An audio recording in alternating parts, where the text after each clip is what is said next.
Hello everyone and welcome to Module 8, where evolutions in opera and contemporary music theatre, especially regarding the second half of the 20th century, are going to be thoroughly discussed.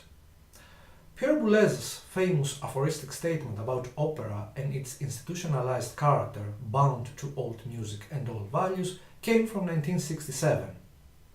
Only with the greatest difficulty can one present modern opera in a theatre in which predominantly repertoire pieces are played. It's really unthinkable. The most expensive solution would be to blow the opera houses up.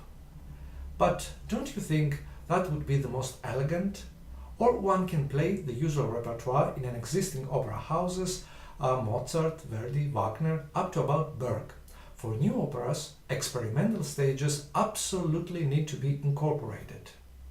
This apparently senseless demand has already been widely realized in other branches of the theatre.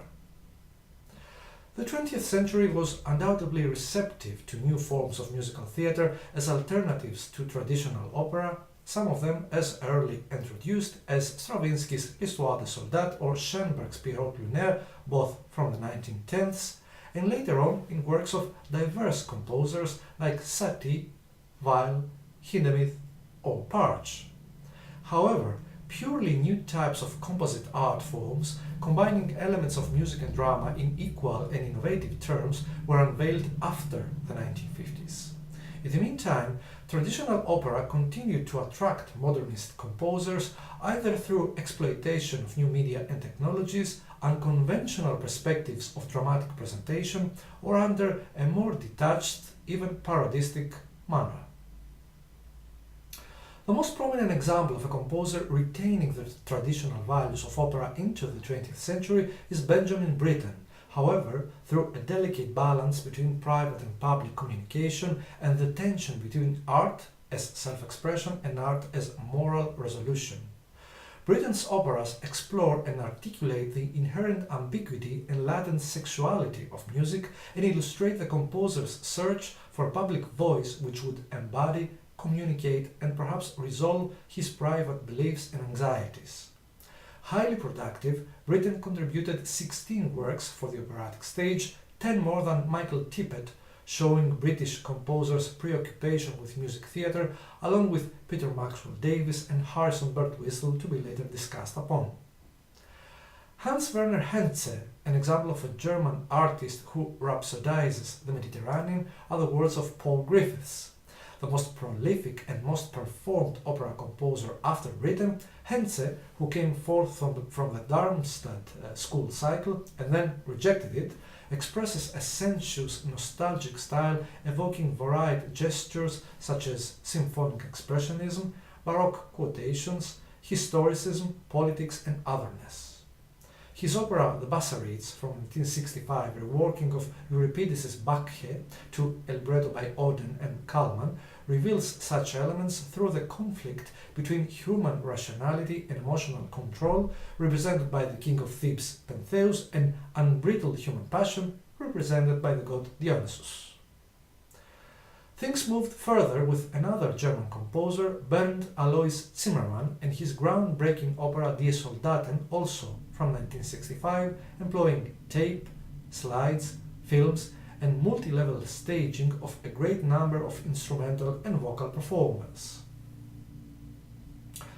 The Italians found in opera a proper arena of political engagement, of controversy and provocation. Luigi Nono's Intolleranza 1960 is a spurt of energy against the nature of the genre, rejecting traditional plot and display, insisting on the powerful representation of the chorus and introducing the new sounds of electronic music on stage. Same goes for Luciano Berio's Labyrinthus II, a double labyrinth of words and music. The broken narration of the text is accompanied by an ensemble of voices and instruments that reveal a variety of musical styles ranging from Renaissance madrigal to contemporary jazz. Berio is not seeking to cite specific references, but rather to tease out musical connections in a fluid sequence and in a hazy context of music, language and stage performance. and detached and parodistic approach to the medium comes from German-Argentinian composer Maurizio Kagel and his work Staatstheater, State Theater from 1971. Kagel intentionally misuses the full resources of a modern opera house, singers, chorus, orchestra, corps de ballet, scenery, costumes, in order to satirize, ignore, mock and critically comment on the institutionalization of opera, thus producing an anti-opera. Same goes for Berlioz's opera from 1970, a work also concerned with the history of its own medium by taking Monteverdi's Orfeo as a point of departure in order to trace the decline of the genre.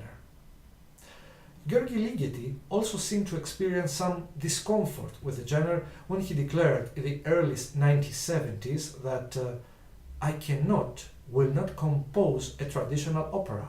For me, the operatic genre is irrelevant today. It belongs to a historical period utterly different from the present compositional situation. Surely, speaking in the name of many of his colleagues at the time, Ligeti later saw a change of his own view within a change of the general climate when he completed Le Grand Macabre in 1977. Always eclectic and afar from pre-designed styles and trends, Ligeti introduced a score full of quotations and pastiche from Monteverdi to Rossini and Verdi, along with a huge percussion section that includes a duck quacker, a wind machine, a saucepan and a large alarm clock. The composer's own definition of Le Grand Macabre was of an anti-opera. Minimalist and post-minimalist composers were highly successful not only in composing operas but establishing them as standard repertory in opera houses. Philip Glass's Einstein on the Beach from 1975, directed by Robert Wilson, eschews traditional narrative in favor of a formalist approach based on structural spaces laid out by Wilson in a series of storyboards. Deployed in 4 acts and lasting no less than 5 hours, the audience is permitted to enter and leave as desired into and out of a performance. John Adams's Nixon in China from 1987, co-conceived and directed by Peter Sellars, has attracted wide interest for its political currency, featuring the roles of Henry Kissinger and Mao Zedong, and the quality of both vocal writing and dramatic effect. During the 1960s and 70s, the dramatic component in concert works acquired a more integral role and became essentially inseparable from the overall compositional conception.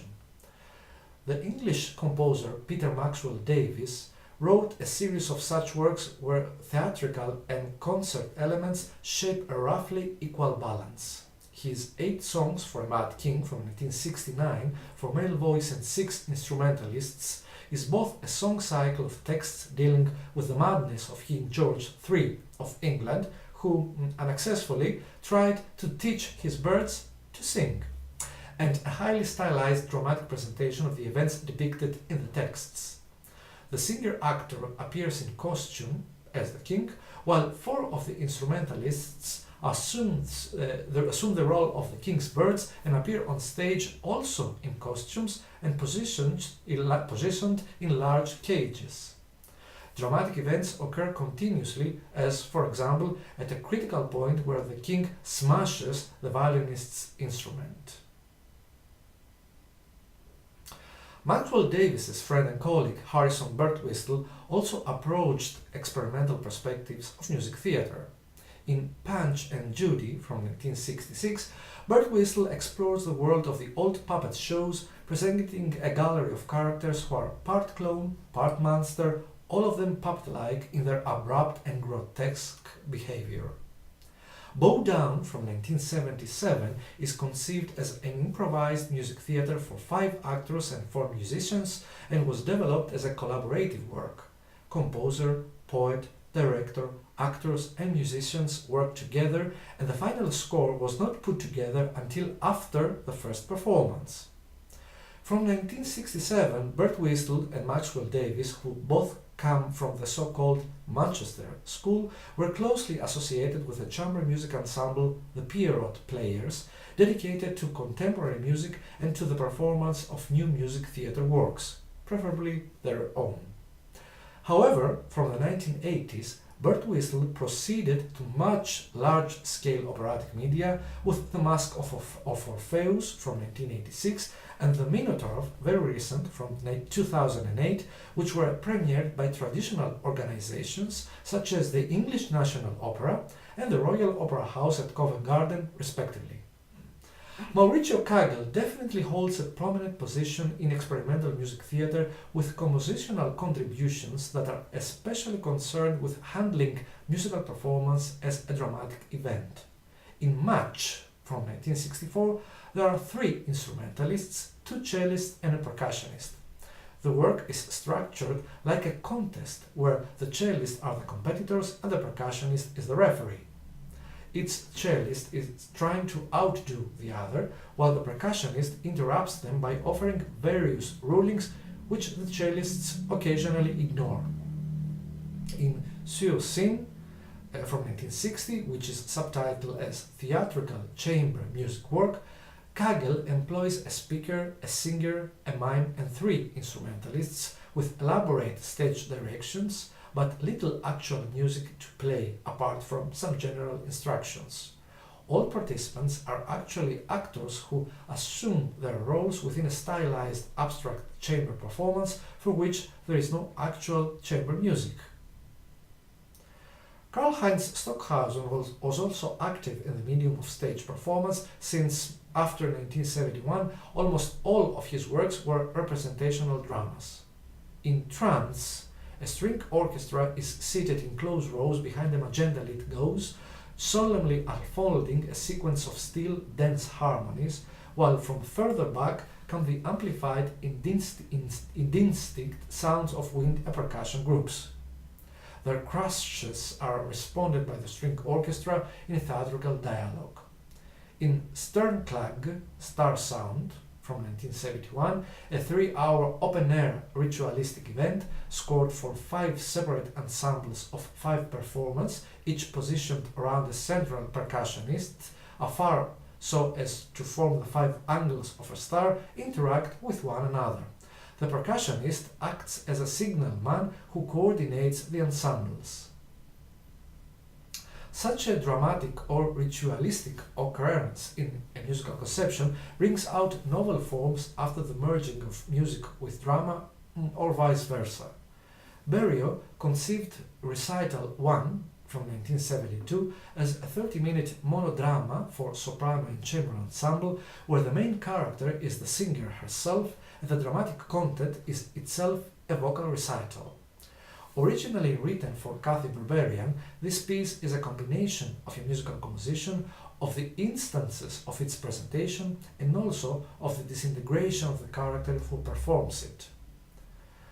The Greek composer Gianni Christou produces severe dramatic gestures in his works, blending music with psychology, especially Jungian references, theosophy, medieval alchemy, ritual events and conceptions coming from mythical sources, and philosophy in order to achieve redemption or else catharsis by highly involving the audience in these procedures. Strychnine Lady from 1967 and Anaparastasis III, The Pianist, from 1968 are his prime examples of experimental music theatre. Also from Greece comes Georges Apergis, settled in France, who has extensively worked on opera and experimental music theatre. He has created performances that equally use both actors and musicians, being inspired by everyday events transported to a poetic, often absurd and satirical world. He has treated voice, instrument, movement, text and staging equally, eschewing standard theatrical and orchestral hierarchies. John Cage was also a forerunner in the field of employing theatrical status in concert performance.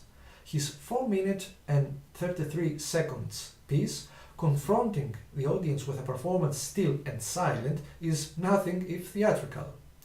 In 1960, Theatre Piece was composed, a work indeterminate of its performance. It is one of Cage's earliest works to use time brackets. These time brackets indicate a period of time within which an action may be made. The actions are taken from a gamut of 20 nouns and or verbs chosen by the performer or performers who may range from 1 to 8. Cage was also concerned with the enlargement of venues where performances took place, as in the case of HPSCHD, realized in a large arena at the University of Illinois in 1969.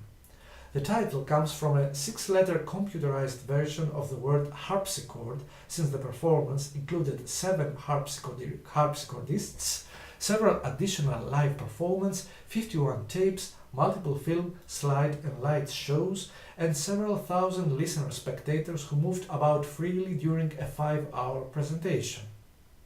Cage involved elements of happening and fluxus in performance, which are going to be further discussed upon in the forthcoming module of open forms and improvisation. From the 1980s, composers both from the older and the younger generations seem to re-establish connections with opera stage and organizations producing large-scale works. Peter Eötvös began his composing career with impeccable avant-garde credentials, but over the past decade or so, his operas developed a much more accessible yet dramatically effective musical style. Wolfgang Riem's stage works are an important strand in his prodigious output. Some of them are relatively conventional, others starkly experimental, but all match drama to music in a powerful individual way.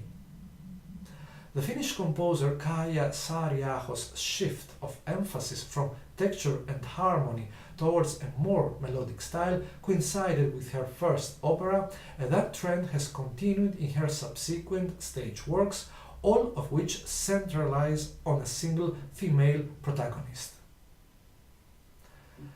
Innovations and developments of experimental music theatre were highly influential, and its repercussions affected or recreated perspectives of concert performance, developed new musical genres, and demanded new venues and new conditions for their performance. Opera, on the other hand, initially rejected by the avant-garde cycles of the 1950s and 60s, more from ideological points of view, seems to attract contemporary composers in recent years, and many new operas are premiered in opera houses worldwide in large-scale productions addressing to wide audiences.